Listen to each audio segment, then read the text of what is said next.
Welcome to OAC's monthly broadcast. I'm Christy Kuna. I'm James Zervios. We're happy to be back here post-convention. I think it feels like it's been a long time since our last broadcast. It does. Well, the last one we did a little bit earlier because it was the convention takeover. Yeah. So it does feel like it's been a while. And we always say, well, things are going to slow down after convention. We know that's not a reality, it's a good thing. Right? And in fact, it's been very busy. We have some convention items to report on. We had a Stopweightbias segment. Lots of stuff to talk about. Yeah, we're here back on our set. As you remember, for convention, we kind of transformed our set a little bit. The bricks are back. The bricks are back. Thank goodness, So we're happy to be back. I think, sentiment is summer is coming to a close, and I think I'm bummed about that. I miss summer, but fall is what?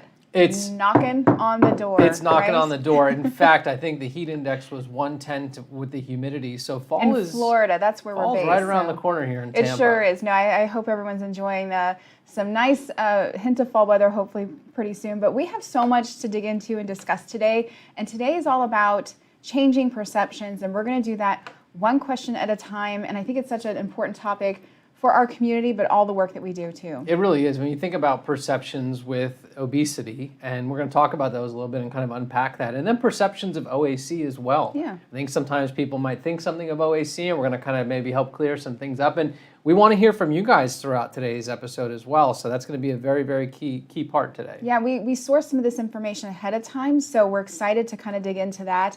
We get questions all the time from media. You work a lot. We'll talk about that. We get information that the people are seeking from us. So we have a lot to draw from, but most importantly, it's going to be all about your perceptions. And we did get some great submissions in advance. And so safe to say, we want you to be part of this conversation with us. That is the whole point of joining. You're doing this on a monthly basis. There's no special guest today. It's Christy and I. And you guys, you are the special guest. Absolutely. So speaking of us for a second, we have a very important question. I mean, this is probably one of the most important questions that we have asked. I think it's one of the things that it's one of the bigger questions here at the OAC lately. We want you to take part in an interactive poll, first of the time that we're going to do this, so we'll walk you through how to do it. But the question of the day is, who is your favorite OAC TV monthly broadcast host? Is it me, Christy Kuna, or is it James? Is it me? I don't know. I mean, I think this is going to be very interesting. An option. Yeah, there's an option if Oprah is your choice as well. So what you're going to do is go to menti.com. That's menti.com. You can open your smartphone if you have it handy, or you can just open another browser, and then you put in the code 780828, and you see that right there on your screen. So take a peek at that. We'll give you a few moments. We're going to look at real-time results. And this is important because contract renewals are coming up here in a couple of months, right? And so, I mean, I have things I want. If people want to see me, the results are coming in already. Are they coming in? So maybe let's take a quick peek at what's happening here. A dead heat. Looks like Oprah may have gotten one in there as well. Oh no, here we go. This is a little nerve-wracking to see. Who is your favorite OAC monthly broadcast host? Remember, go to menti.com. You can use 780828 as your code. The good thing is this poll's going to be up the whole time. Yeah. So maybe we can look back. Revisit it. Oh no. Oh no. I had a feeling we've got more votes coming in. I don't know. Uh-oh. We do have a pretty dominant female demographic, so this is super fun to watch. But this might be my last broadcast. We'll keep this going. Again, that poll's going to be up. It's not expiring, so maybe we'll peek at it at the end. I have one. Thank you, Mom. And two. No, that was fun. We're going to do more of that as we kind of dig more into these, and that's a little bit more of the fun lightheartedness. So let's take a second and talk to some folks who are joining, and we do have a great crowd. Thanks for joining us on the poll, but looks like we have Michaela from Chicago. Welcome, Michaela. Nice to have you. And it looks like we have Freebrook from New Hampshire. Very nice. To the show. Awesome. And I think we have Patty joining us too from Virginia. Patty, welcome. So happy to have you. And we also have Kyle from Dallas. Welcome to the show, Kyle. Hope you're enjoying it. Well, keep the conversation going in the chat because there's a reason for that. Well, the reason is because we have some amazing giveaways. Great giveaways. What are we giving away today? We are giving away, and we're going to talk about this in just a little bit. We are giving away some merch from the OAC's newest campaign, Stopweightbias. We have a couple items here today. We have this wonderful coffee mug, which you can use for anything, cold beverages, hot beverages. Very multi-purpose. Very strong saying on the side of it here. It basically says the world is changed by your example, not your opinion. Like that. More to Hashtag come. Stop Weight Bias. We also have this awesome Stop Weight Bias tote bag, beautiful blue. Our words and actions matter. Such a very important message. Yes. So keep those comments going in the chat. That's how we'll do a random drawing at the very end. And hopefully you'll be the lucky winner. And we're going to talk more about this great merchandise here in just a moment. So Yes. good stuff's in store there. But I do think, as we did, and we did, as we mentioned, have a ton of great stuff happening the last, several weeks. And one of those was OAC's 10th annual convention was officially hosted. It actually was just about a month ago we concluded, which is kind of hard to believe. Yeah, right? it doesn't feel like it was that long ago. We just are so thrilled at the tremendous response and participation. We had, I think, upwards of 2,000 participants. You can see a couple of the photos from the virtual event that we did. Really great participation. There was awesome events, social events we had some fun with, one-on-one opportunities, lots of good group chats going on. Yeah, good if support. you think of all the things, I think when people think of OAC's convention, we always think of the education first and foremost, but there were so many wonderful opportunities for people to connect, right? Yeah. And really connecting from all over the world, because how many countries were represented total? I think more than 50 countries. 50 countries. You make such a great point too, because it truly was an event that served so many different purposes. And I think being virtual, it's always so tough. Our surveys are telling us that there are folks that really need virtual because they can't make it to an in-person event, so we hear you. But we also know there's a lot of folks who really look forward to that in-person experience. And so we miss the in-person too. We do. But it was good to see everyone as we did online. But we are making plans to host next year's convention in Las Vegas, 2022.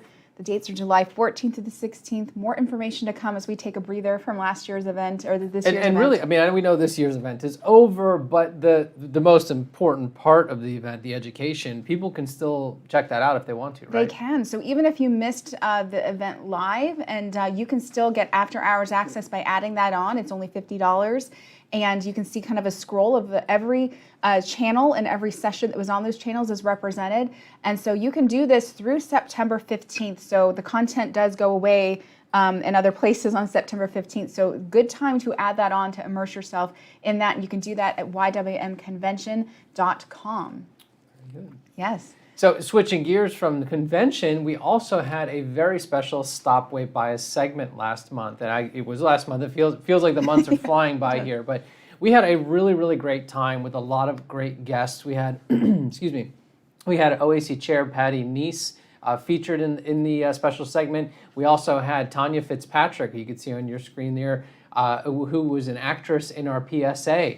And, a lot of times, Kirsty, you know this, when we do PSAs, we cast the talent for the PSAs, and we often wonder, like, well, do they have any connection to the cause? I mean, it's like anything else. When you see a television commercial, the person's not really maybe dealing with that issue. But we actually learned that Tanya did. So Tanya reached out to us after the PSA aired and wanted to get more engaged. And, throughout that segment, she talked about her personal connection to obesity. She talked about aging and obesity, which we know is really important. And so it was just good to be able to have somebody to come on with that connection to it and kind of make it come to life. And speaking of making it come to life, the Stop Weight Bias campaign also featured some amazing video testimonies as well. Yeah, and I think the segment really kind of showed so much of the humanity behind this campaign, but these personal testimonies that were debuted are awesome, and I know you have a sneak peek in one of them. Yeah, I do. Share, We during the special segment we debuted Faith Ann Newsom, who was also a guest on that segment, and Faith's testimony is just doing amazing right now as far as airings are concerned. And it was so real and so raw. Actually, all of them are really amazing. We wanted to take a moment today to share another one with you guys, and that would be from our chair, OAC Patty Neese. So let's take a second and let's see what Patty has to say.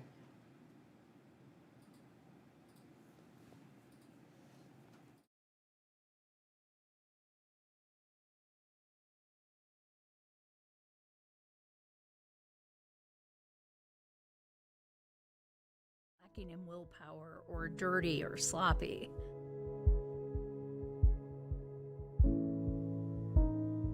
Diet after diet after diet. All that shame and blame that I got, I turned it inward. I became my own worst bully. I would say things to myself that were so incredibly negative that I'd never say them to any other person, ever. Weight bias is woven into the fabric of our society, and it's a thread we need to pull out.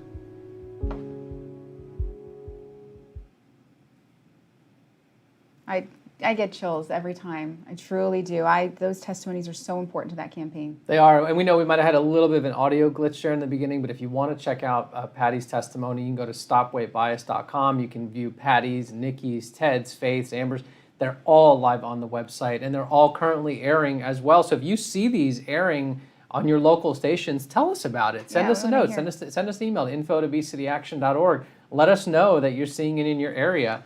And if you missed the Stop Weight Bias special segment where we unveiled some very exciting merchandise that we'll talk about in just a second, you can also watch that on the OAC's YouTube channel as well. You can see the interview with Tanya, you can see the interview with Faith, and you can also learn more about our merchandise. But we're going to share some. We got the tote bag that we had. I think we have a little clippy here. Yes, look at that. You can see on your screen there. So you got your tote bags, you got the coffee mugs. Yes. We even have some clothing as well on the website. Shirt.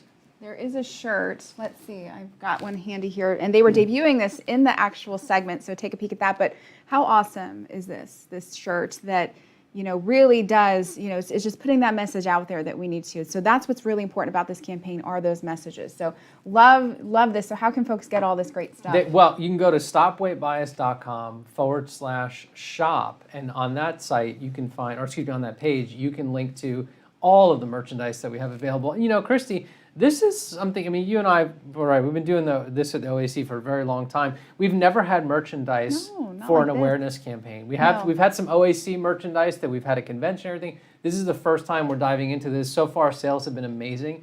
Thank you to everyone who's purchasing them. And it's also, why is it important if somebody buys one of these items? One of the bonuses is not only this great merchandise, but all of the proceeds directly benefit our efforts to end weight bias, which is so important. And so by purchasing, you're not only making a difference that way, you can also make an additional donation if you really want to support this effort, and you can do that all in the shop. So definitely check that out and get yourself some good swag along the way. So good stuff to be shared there. And I do think now we have an advocacy update for folks. We do. Recent win that is so important to share. This is a big deal. This is a very big deal. So we want to let everybody know, and a big thank you to everybody, that we had a major win in the state of Georgia, where the state of Georgia has added back the bariatric surgery benefit to state employees. This will take effect January of 2022. This is huge. And we want to thank everybody who's tuning in, all of our folks in Georgia who are part of this, who contacted your elected officials. This is the perfect example of advocacy in action. These things don't happen unless you all are involved, unless you're raising your voice. So thank you to everyone who was a part of that. That, again, huge win. Huge win. Absolutely huge win. And kudos to those who took part in this win, and great momentum to be had. We love seeing that.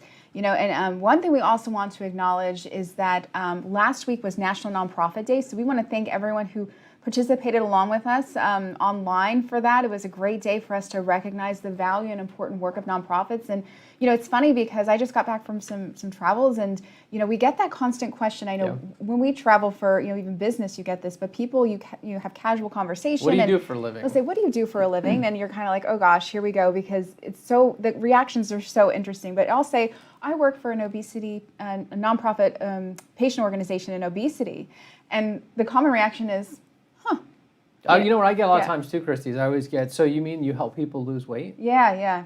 Lots of interest. This goes along with perceptions, right? But suffice it to say, OAC's work has been going on since 2005.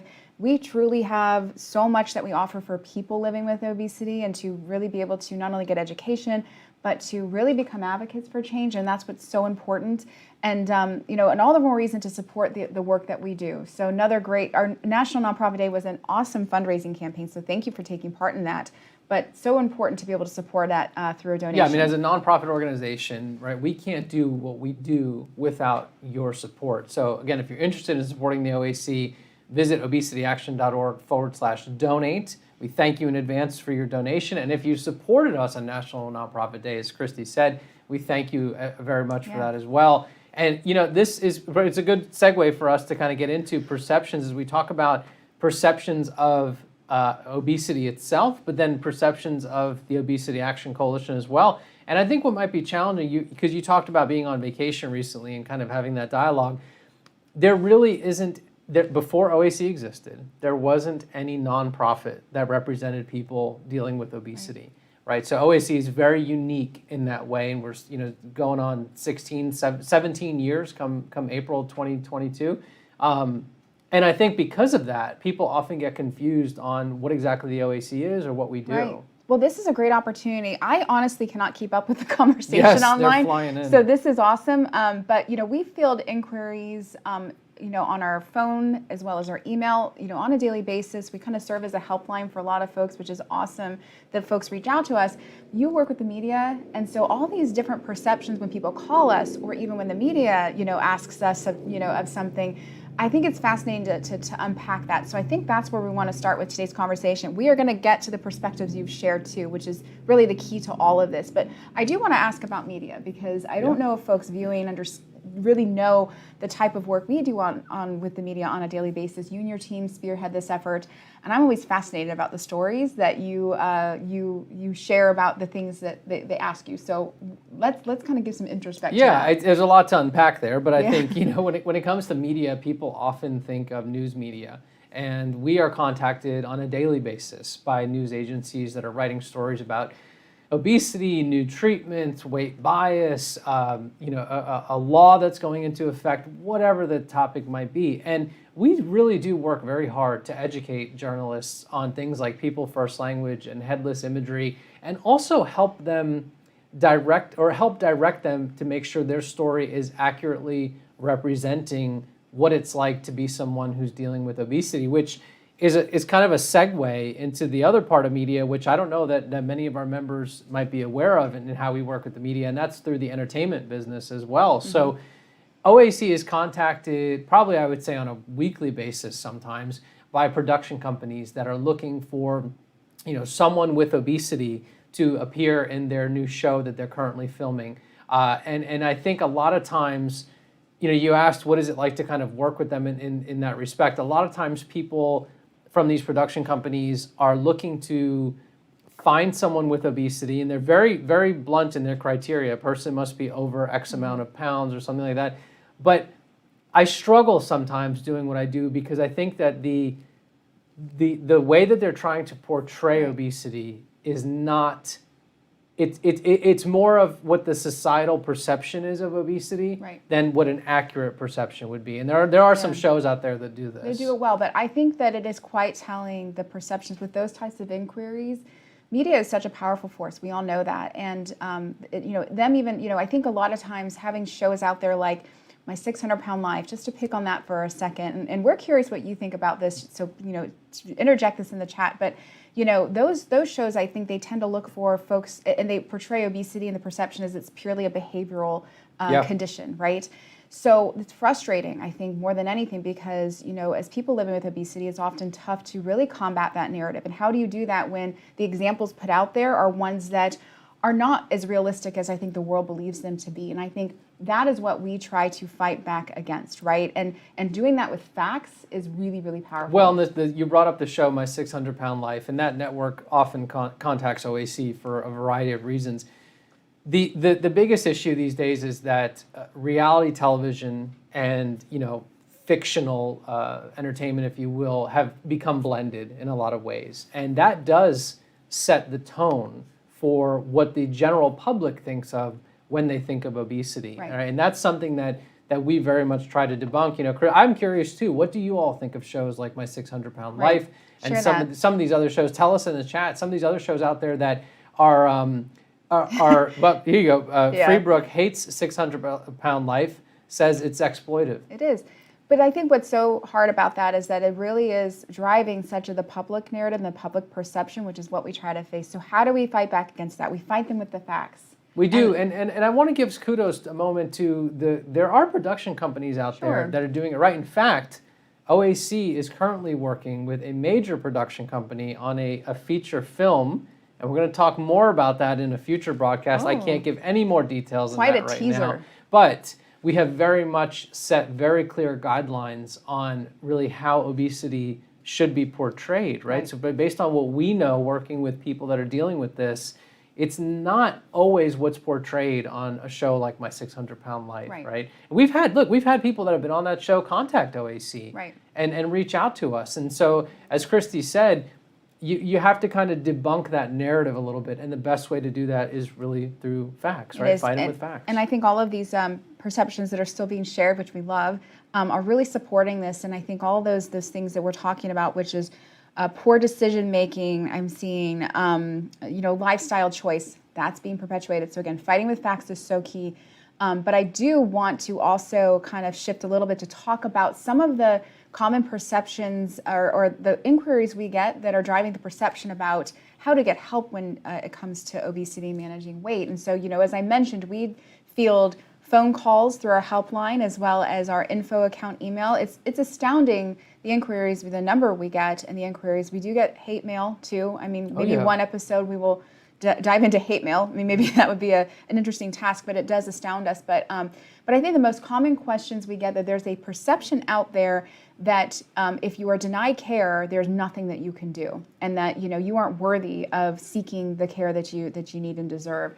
And we want to make sure that anyone viewing can understand this is completely false. That being an advocate for coverage is not as hard as you think, and OAC has a ton of resources that will help you with that. But I think there is a perception that you don't, if you don't have care and you get denied, that's all you can do. But we know that's not right. And I think that perception, I think sometimes is fueled through the way that obesity is viewed. Yeah. Even sometimes through the medical community. I'm calling you out. I'm picking on you for a moment here, where healthcare industry is one of the biggest perpetrators of weight bias. And I think sometimes when somebody comes up against that hurdle of being denied access to care, they just kind of feel like, well, I guess that's it, right? There's nothing else I can do to do it. That's not true. OAC has resources on our website. We have our insurance guide, which actually helps walk you through how to work with your insurance provider to gain access to coverage. Yeah. There are other advocacy efforts that we work on too, the Treat and Reduce Obesity Act, right? You can be a part of that. That would help Medicare recipients gain access to FDA-approved treatment. Well, and that's an important point too, because a lot of times our inquiries, there's a perception that the only therapies available are the ones they see on TV that are advertised in the mainstream, which those are choices for some, but there are FDA-approved treatments and options. And so we constantly work to help folks understand that and need that. So this perception, I think, is rooted in the fact that if someone doesn't have a therapy or something covered, then simply we've been kind of, taught that that's just okay. Well, we should accept that, but that's not the case. It's an interesting concept you just brought up, Christy, because a lot of other disease states, if there is a lot of coverage for valid treatments, right? But you don't see the amount of, I think what we've always referred to as like the snake oil or the gimmicky products that you do in obesity with other disease states. So somebody comes up against that hurdle of not being able to access care. It's easy then to go and look at some of these products and say, well, could this work for me? Right. OAC doesn't support any of them. We're very, very strict on the products that we discuss. We're very, very strict on what we feature in our brochures, through our educational efforts.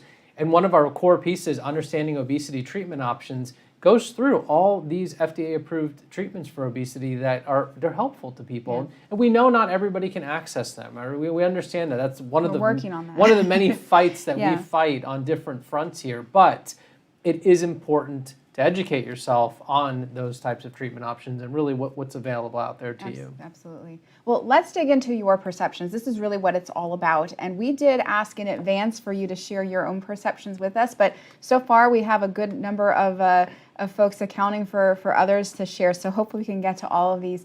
But I think when we had some folks share in the beginning, before the broadcast, there were actually several submissions that pointed to a key theme, and that was that obesity is a behavioral problem and a character flaw. Well, and so again, I'll just go back 2 seconds ago. Is that not what is perpetuated through mass media, right? Have we not kind of fed that false narrative time and time again? Yeah, and I mean that perspective was shared from Rick from Citrus Heights, California. So Thank you, Rick. Yes, thank you for sharing. We also had a similar member share that when she responds why it's helpful to be treated like obesity, be treated like a disease, with biology and physiology and playing those big roles, that she gets a lot of the eye rolls, and it's always associated with being a character flaw. So I did see, and even in the chat here live, we're seeing the same sentiment shared. So why is that? So what can we also do to combat these perceptions? I mean, I think Freebrook's saying again, like, I think I'm perceived as lazy, sad, and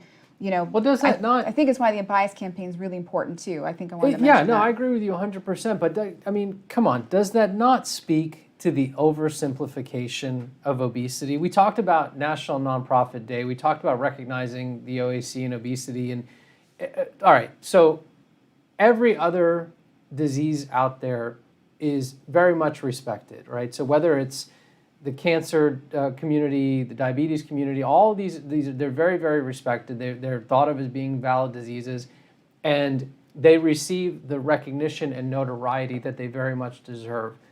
But obesity, we still struggle with that, right? I mean, that you just said, right? That's the point of the weight bias campaign, to start chipping away at that, which I'm just going to point out for a second, right? I'm not a medical professional by any means, but obesity is linked to a lot of those other things, but yet we still don't want to look at obesity and recognize that as a society, as a medical community. That is still something we struggle with. There's definitely a domino effect going on, I think, and we started off the conversation, that's why we started with media, because media is powerful. We have ways to combat the media, fighting with facts, being present, and to really fighting those things. And that's really how we're going to help these perceptions, because look at how it has infiltrated the lives of individuals who are struggling with the disease. And that's really at the heart of what this is about, which is so unfortunate that we have to face this, and it is bias driven, right? We really Absolutely. We really do know that. But you know, how do you all, I'm curious if you can share this with us, how do you fight back against these common perceptions? I mean, you know, it's hard when you get those eye rolls and people disregarding you, but you know, how can we stand up stronger and be those more active voices? So share maybe your... Tell us in the chat. Yeah, tell us, because there's really no right or wrong answer, but I think the most important thing is that you do stand up and you do say something in a really thoughtful and methodical way. You have to be your own advocate. 100%. In these situations, 100%. you really do. Yeah, actually, you know, so we're actually getting shared that Eddie has says it feels like they find people in the worst possible positions, which skews the viewer's perceptions of someone and what it's living like with obesity. You're absolutely right, Eddie. That's exactly what it is, and it's frustrating, right? Because, you know, there's so many different lenses and pictures you can look at obesity with, but they always go to that one. So, you know, I know we keep talking about the Stopweightbias campaign, but again, going back for a moment to those testimonials that we had, right? The videos that are up right now from Patty.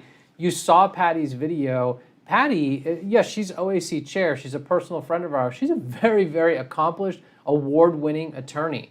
Why do we not see that type of a story when it comes to obesity in mass media, whether it's reality television, film, you know, whatever the case may be? You don't see that. You see what Eddie is talking about right here, right? Finding people kind of in the worst possible positions of life.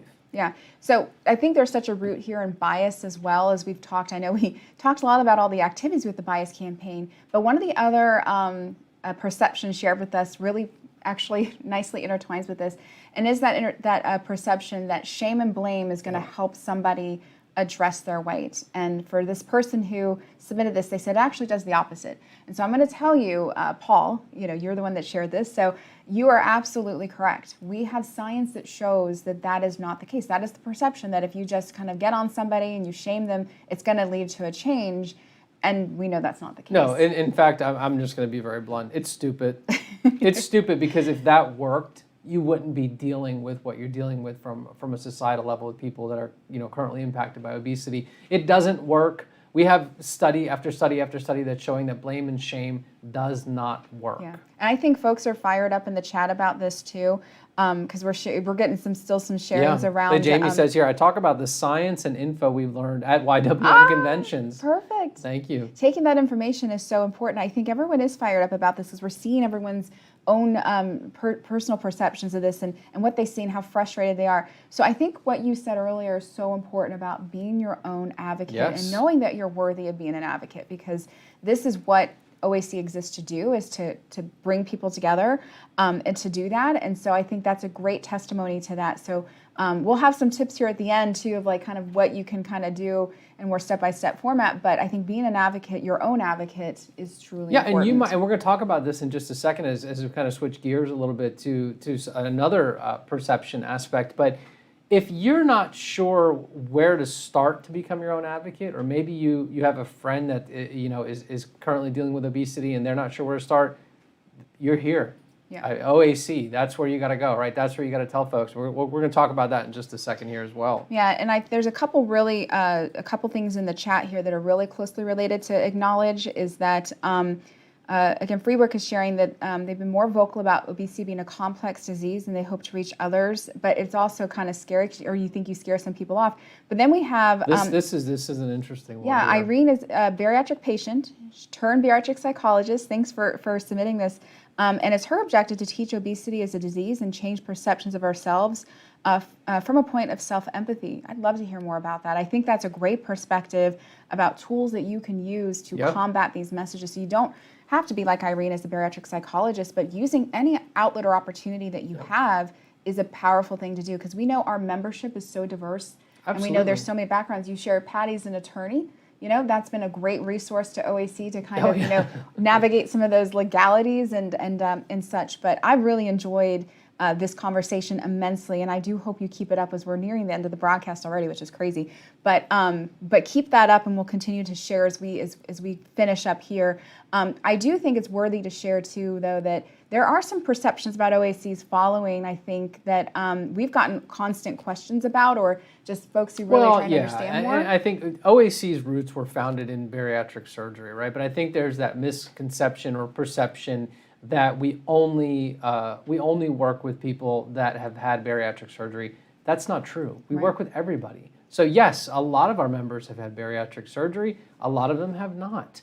Really, the OAC is a place for anyone who wants to get more involved in it. I also think that might speak to the second point that we're going to talk about, folks. Is right. OAC is not just for people that are currently dealing with obesity. No, and I think this speaks to the diversity of our following, our membership. I think the chat is showing us this currently.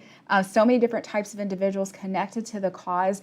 I think folks think that you have to be in a current situation where you're addressing your weight, but that's not the case at all. I think we know firsthand that powerful stories come from all points of how you've managed and dealt with obesity, even if you also have never been experiencing obesity. I think it's interesting because much like all those causes we're going to see coming out here in the fall, breast cancer becomes really front and center, you have diabetes and heart disease. Those are causes that folks really get behind and, just support regardless. And so we want to move obesity into that realm. We want it to be a cause that folks can latch on to and understand. And I think the only way we're going to do that is to broaden this awareness. It's with you all. Yes, I mean, I think 100%. that's what I agree with 100% with what you're saying. But the organization itself, we can't do it alone. We need you to do that, right? Obesity. So it turns out to be a rally cry, right? It is a rally cry. I mean, obesity should be just as front and center as breast cancer awareness is in the month of October. Absolutely. Obesity should have an equal time in the spotlight. We'll get very there. much. So how do we get there is a good question. Calls to action for today. A couple things to share. Being aware of the issues and messages and all the happenings in obesity. This broadcast is a great example of that. We try to share a lot of that information, but simply following along like this every month with us is a key to doing it, and being aware of these issues is an important thing. Get connected to us, right? Yes. So the OAC, the broadcast is on a monthly basis, but we are constantly sending emails out to people, different alerts, and let you know what's going on. Not too many. Not too many, right? Yeah. But you can get connected with us by visiting the OAC website, complete the Get Connected form, stay in the know, and then follow us on social media as well. You can see there on your screen, you have our Facebook account, Instagram, Twitter, LinkedIn, and of course, joining us, on this platform, YouTube. Follow us here as well, because there is always a lot going on at OAC. And getting others involved in this effort is so important. That's another call to action. I know it can be a little bit scary to kind of jump out of that comfort zone, but doing it on social media, utilizing all the features that are available to share, retweet, tag, whatever it is that we need to do to get the messages out. Social media is a great avenue for that, and getting folks involved. Our community is an awesome place too. You can join for free. There's a paid option as well if you want to get benefits, but doing that is important. You can do that at our website, which is obesityaction.org, and also on the website you can do the most important thing you can do for OAC as a nonprofit. You can donate. So please visit the website at obesityaction.org/donate and help support this very, very important cause. Absolutely. So we are officially ending the broadcast. We're trying to give you some time in your day, but we so appreciate you guys tuning in, and I love the conversation. We hope you keep it going. This was great today to see everybody chiming in on these things. I mean, you really do start to see a very common theme. But you know what else I see in here, Christy? I see a lot of passion. And I think you got to harness that, right? And OAC does a very good job at doing that, getting folks involved, getting you guys mobilized, getting you activated. So keep that fire. Fire away. And so along with that, we have some giveaways. We'll take care of business, but I do want to take a peek at the poll of the end here to see if things are different. But before we do that, let's figure out who our great winners are. The first is, now this is probably more or less, I don't call it a screen name. I'm going to age myself in a second, but we have someone's profile name. I think so. But it's Life4T. You are the lucky winner of our official tote bag that was right over here. So Life4T, you're going to be getting this beautiful item sent to you. We'll reach out to you to get your information. So congratulations. And who, Christy, can you tell us who won this fabulous mug? Jackie Icing. Jackie. No screen name, but just Jackie Icing. Jackie, coming your way. All right, so we'll mail that to you. We'll reach out. Yes, so congratulations to our winners. Our next broadcast is going to be in September on the 22nd at 1 o'clock Eastern Time. Mark it on your calendars. Subscribe to the OAC's YouTube channel. You're going to get the notification in case you forget. We're going to send you an email, but subscribe to our YouTube channel. Before we go, I want to see the poll. So how are we trending? Can we see the poll? Well, you know, we didn't. Is this still open right now? It is still open. So they would go to menti.com and they would use code 780828. I'm going to be a little hurt if I could get 3 people so that it's a tie. Otherwise, it's just going to be a tough night. In full disclosure, when this was set up, you were allowed multiple responses. So maybe my mom. You think somebody is voting? My mom might be on there if she could figure out how to do it. It's probably multiple votes for my mom. I don't know. I would expect all the people here in the office would have voted for me because maybe they're like me. Well, we'll talk about that after, I guess. For that, thank you guys for spending your time with us. We'll see you next month. We'll see you on all our online channels. Yes. And it was a great conversation. Let's keep it going. Thank you very much. Stay connected. Yes. Have a wonderful afternoon. Take care. Goodbye. Bye.